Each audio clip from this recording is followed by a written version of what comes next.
Welcome to EPG-Pathshala. I'm Dr. Anjali Demari from the Department of English, Guwahati University. The paper that we are doing is paper 13, module 35, and the subject is South Asia, Sri Lanka. The aim of this module is to make you aware of the causes of the civil war in Sri Lanka and the impact it had on women. So, let me introduce to you the country, the island nation Sri Lanka. Sri Lanka is situated in the Indian Ocean to the south of India. The island nation of Ceylon got independence from British rule on 4th of February 1948. Later, in 1972, the island was renamed Sri Lanka. The role of women in the history of Sri Lanka has been quite inspirational. In 1931, Sri Lanka became one of the first countries in Asia, Africa, and Latin America to allow women to vote. The country has also produced the first woman Prime Minister of the world. Women in this island nation are engaged in various kinds of jobs: teachers, doctors, political leaders, laborers, etc.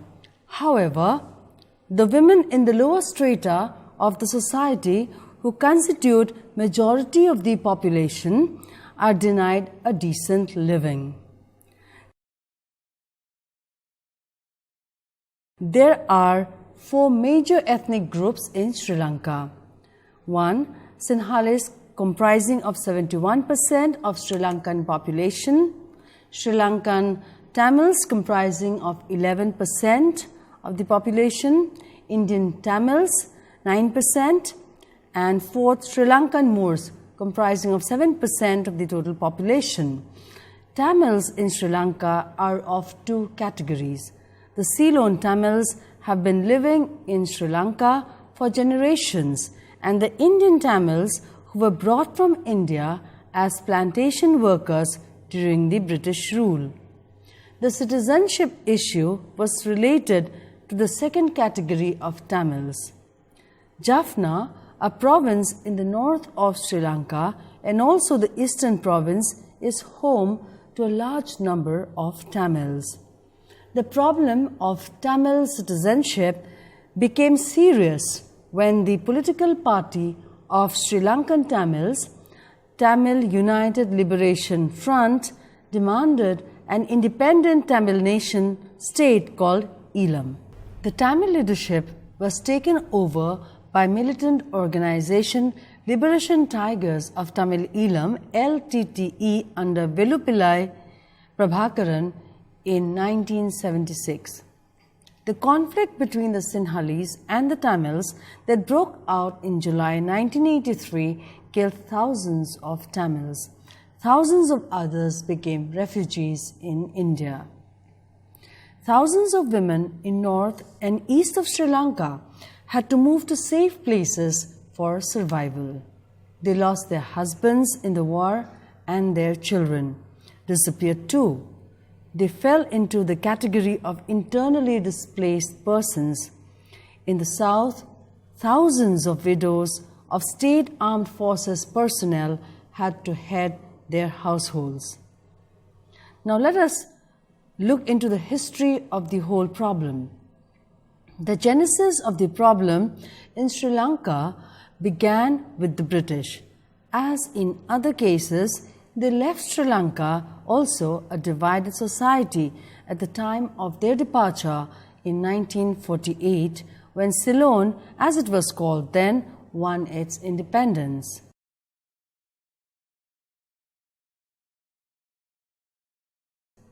The Tamils had been given priority over the native Sinhalese population by the British in terms of education and employment, which had led to resentment among them.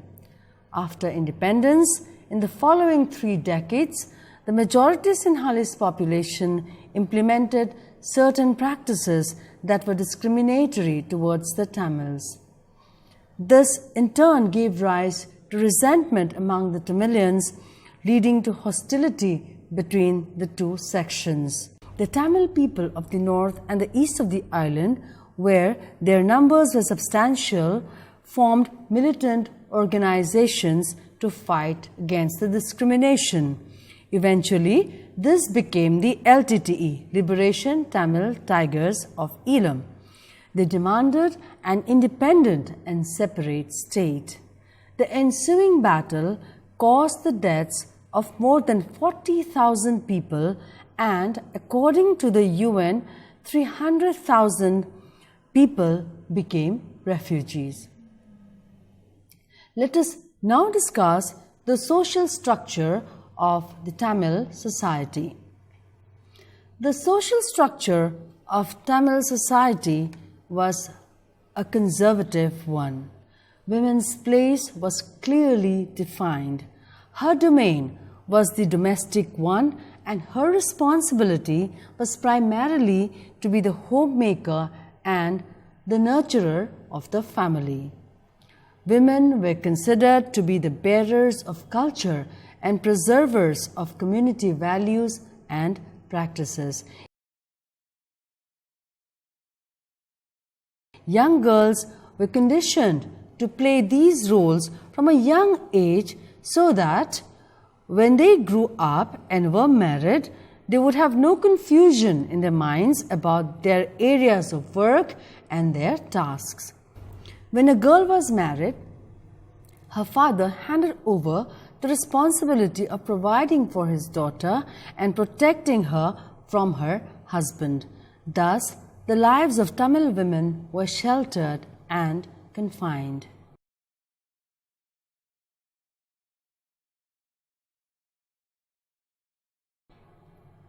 All these changed drastically when the Civil War started.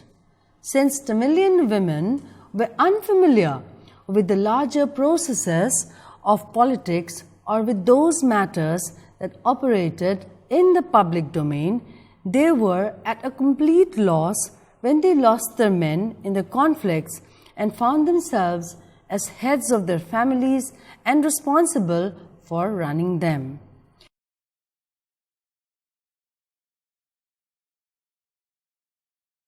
In order to survive, they had to learn very quickly how to function, which became more difficult since the normal working of society no longer existed. They were victimized by the Sri Lankan army. Hundreds of women were raped, abducted, and tortured for information if they were suspected of having any links with the LTTE or of having male members of the family in it.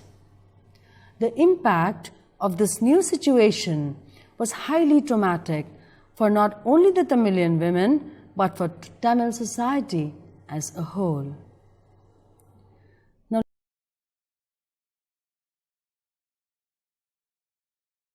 let us discuss women in the LTTE.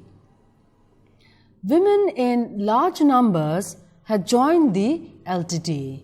Some records say that their numbers were in fact more than men. There were 2 reasons for this. One was to fight and support the cause for which the LTTE was fighting. They believed in what the LTTE was fighting for and were desirous of having a separate state called Elam. They felt that The Sinhalese had exploited them for far too long, treating them like slaves. The frequencies of police atrocities against them were countless.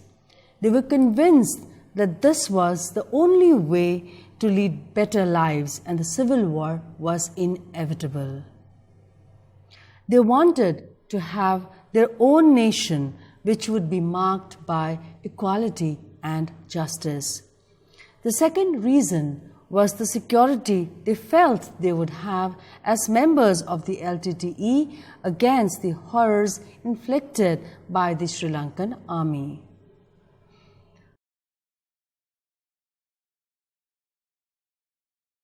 However, their expectations were belied since, as it was discovered later by fact-finding missions, that there was exploitation of women even within the LTTE cadres. Rape has been a consistent feature of the civil war in Sri Lanka. The horrors of rape of the Tamil women by the Sri Lankan soldiers is a fact acknowledged by several reports, some of them of the UN.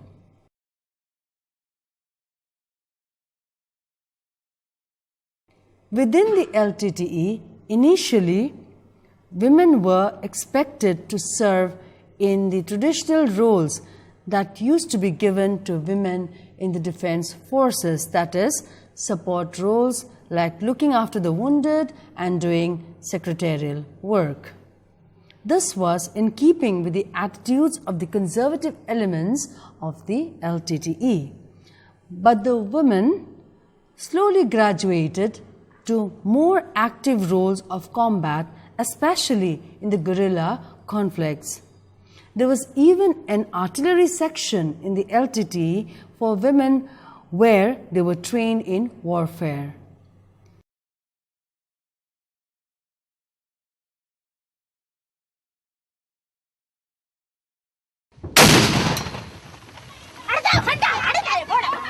The Tamil Tiger female soldiers in action in a recent battle against the Sri Lankan army. Most of these women are under 25, trained to kill and fight on the front line. They may be banned as a terrorist organisation in the West, but here in their heartland of northern Sri Lanka they are freedom fighters.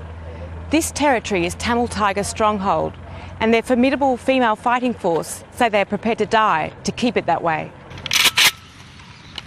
20-year-old Malati shows us her prowess with the machine gun.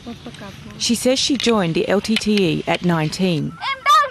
I feel satisfied when I kill the enemy. The hardest part is to face the shelling. Off the battlefield, a softer side of Malati comes through. It is women and children that are affected the most in a war. That is why women make better soldiers.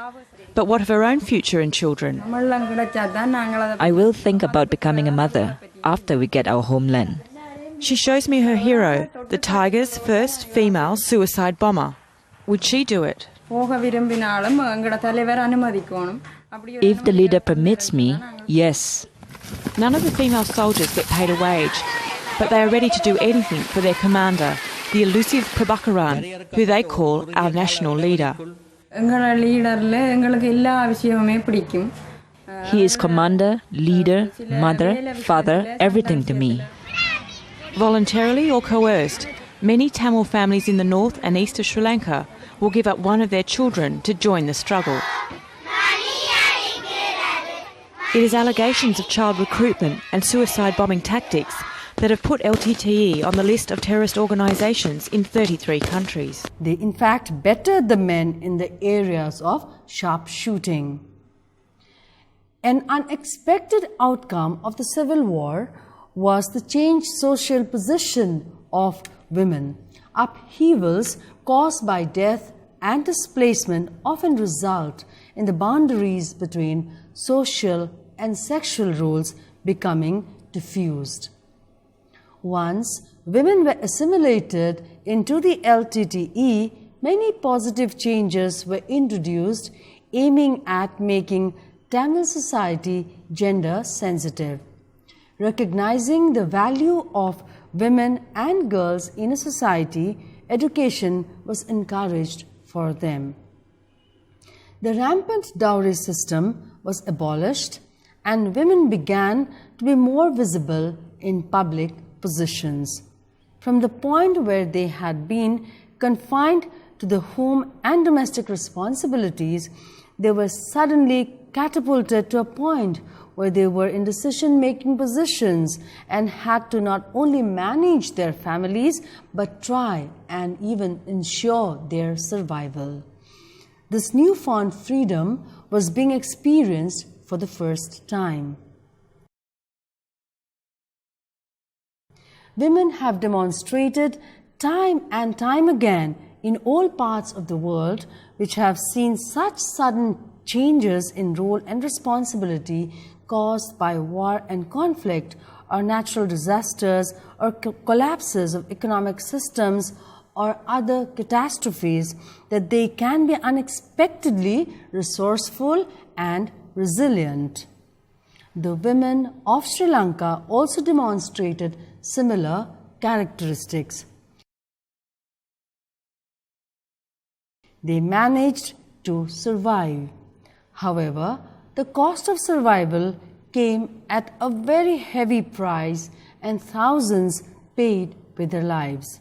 Indeed, it is one of the bitter ironies of war that even when women are not the ones to begin them, wars are fought on the bodies of women, and they are the targets of all kinds of violence and affected by the loss of home, family, and community.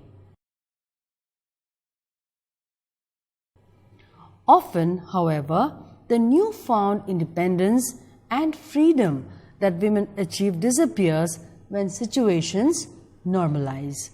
The men in the families are the ones who are most resistant to the new roles and push the women back into their pre-war positions. Now, let us have a look at the alleged genocide happening in Sri Lanka. In a report indicting the Sri Lankan government, Yasmin Suka states, and I quote, "Abduction, arbitrary detention, torture, rape and sexual violence have increased in the post-war period. These widespread and systematic violations by the Sri Lankan security forces occur in a manner that indicates a coordinated, systematic plan approved by the highest levels of government," unquote. Troubling too is the fact that the population rate of the Tamils in Sri Lanka has been decreasing steadily. The facts and figures seem to indicate that the practices that are being followed to arrive at the decreasing population numbers have the tacit support of the highest authorities, and a blind eye is turned at many of the malpractices.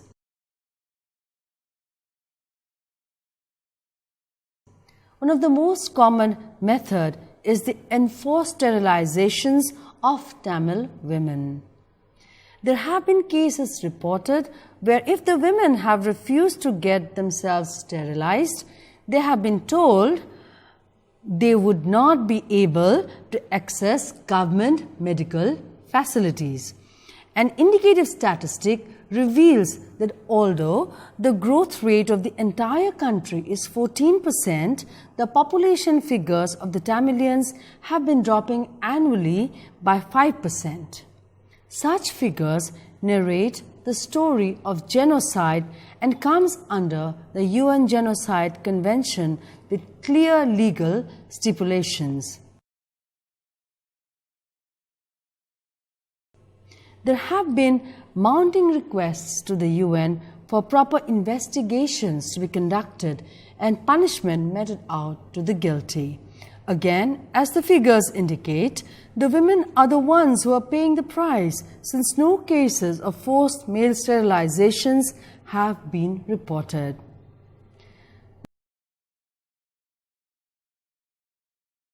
Now let us discuss rise of women's groups to promote peace. The Northern Mothers Front protested against the deaths and disappearances of young men and called for political negotiations to solve the ethnic crisis. Another group, Women for Peace, was formed in 1984 in the South, which highlighted the menace of internal displacement. This group collected over 10,000 signatures calling for peace and harmony in the region through political dialogue between the government and Tamil political leadership. Now, let us discuss women in guerrilla groups. A large number of women joined LTTE in fear of being killed or raped by the security forces. They were trained in warfare. Anthropologist Margaret Trawick revealed that girls joined LTTE because they believed they were safest among the rebels in the jungle. The female wing of LTTE, Women's Front, aimed at securing the self-determination of Tamilians and eliminating all forms of social, political, and economic inequality. The guerrilla outfit LTT was also famed for suicide bombings and for the recruitment of child soldiers. The female combatants were organized into Black Tigers who carried on suicide bombings. One such bomb was used to assassinate the former Prime Minister of India, Rajiv Gandhi, in 1991. However, the women combatants had no liberty to surrender or move out of LTTE even if they desired to do so. Besides, many women were subjected to internal oppression within the insurgent group. Now let us look into what was India's involvement in all of these. India soon bore the responsibility for the safety of Tamils in Sri Lanka and signed an agreement with the Sri Lanka government in 1987 to disarm LTTE. It was decided that the Tamil majority North and East provinces were to be integrated to provide autonomy to the Tamils. But this idea was rejected by LTTE. The Indian Peacekeeping Force, IPKF, was sent to Sri Lanka, which had a tough combat with the militant organization. The IPKF then tried to demobilize the LTTE by force and ended up in full-scale conflict with them. The IPKF also soon met stiff opposition from the Tamils. Simultaneously, nationalist sentiment led many Sinhalese to oppose the continued Indian presence in Sri Lanka. The 3-year-long conflict was also marked by the IPKF being accused of committing various abuses of human rights by many human rights groups as well as some within the Indian media.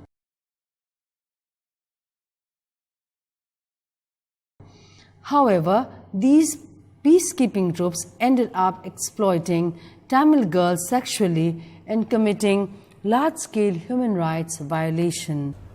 Casualties among the IPKF mounted and calls for the withdrawal of the IPKF from both sides of the Sri Lankan conflict grew.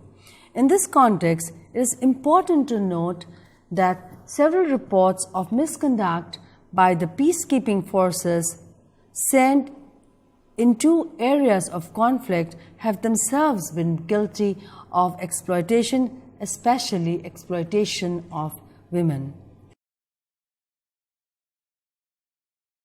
Reports have come in from many parts of the world where conflict has been ongoing. This has led to the Secretary General of the UN to make a statement of zero tolerance of such actions and a specified strict code of conduct to be followed. However, following his defeat in Indian parliamentary elections in December 1989, the new Prime Minister VP Singh ordered the withdrawal of the IPKF, and the last ship left Sri Lanka on 24 March 1990. The civil war in Sri Lanka caught the attention of the world and the world press. Horror stories of the atrocities being committed by both the Sri Lankan military and the members of the LTTE began to appear in the media. This resulted in pressure being created for the early resolution of the conflict. The consequences were grave as over 1,000 Indian soldiers lost their lives. The 32-month presence of the IPKF in Sri Lanka resulted in the deaths of 1,200 Indian soldiers and over 5,000 Sri Lankans. The cost for the Indian government was estimated at over 10.3 billion.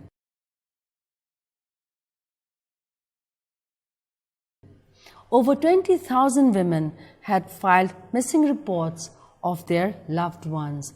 Various human rights organizations accused Sri Lanka of genocide.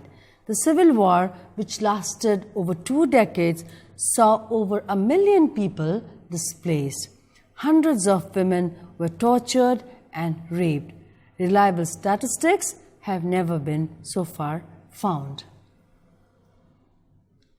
To conclude, an attempt was made in this paper, in this module in fact, South Asia, to cover almost all the burning issues of violence against women in the face of conflict in the entire South Asian region. These third world nations are more or less facing the same challenges of political and economic transformation. Heterogeneity in caste, class, and religion is the genesis of many conflicts in South Asia. Patriarchy prevails in various forms and has strongly challenged women liberation. It has been witnessed that the governments in these 5 South Asian nations at some point of time or the other have failed to address the livelihood problems of the lower strata in society. Gender-sensitive governance has never been an area of discussion and deliberation. The following issues need immediate implementation. Illiteracy has been one of the root causes of underdevelopment of South Asia, giving rise to cultural obsession and religious fundamentalism. The various terrorist groups targeting women's education signifies the power of knowledge. Reaching the highest levels of education, especially for women, should be the goal. Insensitive laws like AFSPA, if not scrapped completely, should at least be revised immediately to erase discriminatory clauses that protect the army personnel from legal suit. More women should be accommodated in the country's armed forces, and police forces should be more public-friendly. Government policies should be gender-sensitive, giving women more opportunities for political participation. Women combatants should be compulsorily included in decision-making related to peace talks with the government. Efforts should be best made to expand the capabilities of women in conflict zones. The police should cooperate with human rights activists, both local and international, and if needed, should give them security. All the South Asian modules very briefly. Continued insurgency and terrorism in India have challenged the survival and security of women, particularly in Jammu and Kashmir and Northeast India. Draconian laws like Armed Forces Special Powers Act free the soldiers from legal prosecution for crimes like rape, killing on suspicion, etc. Conflict-induced displacement is affecting the social and mental well-being of women in India. Women's security and their social, political, and economic status in Pakistan are undermined by hardened social biases, discriminatory legislation, and unresponsive state institutions. Over the years, many women activists, officials, and teachers have been threatened, attacked, and at times killed by Taliban. In June 2013, militants blew up a bus carrying female university students at Quetta. Pakistan-backed Taliban movement in Afghanistan denied women basic human rights. The Bonn Agreement marked the beginning of gender-sensitive policies in Afghanistan. Susan Bromiller argued that what was unique to Bangladesh Liberation War was that the international community for the first time recognized that systematic rape could be used as a weapon to terrorize people. Various Islamic groups oppose women liberation, Western codes of conduct, law and ethics, and dress and culture. They hail the Parda system. They favor the establishment of Sharia or Islamic law.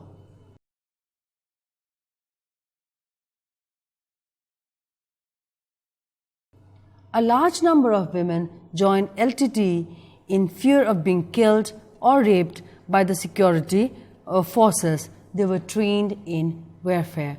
The civil war, which lasted over 2 decades in Sri Lanka, saw over 1 million people displaced. Hundreds of women were tortured and raped.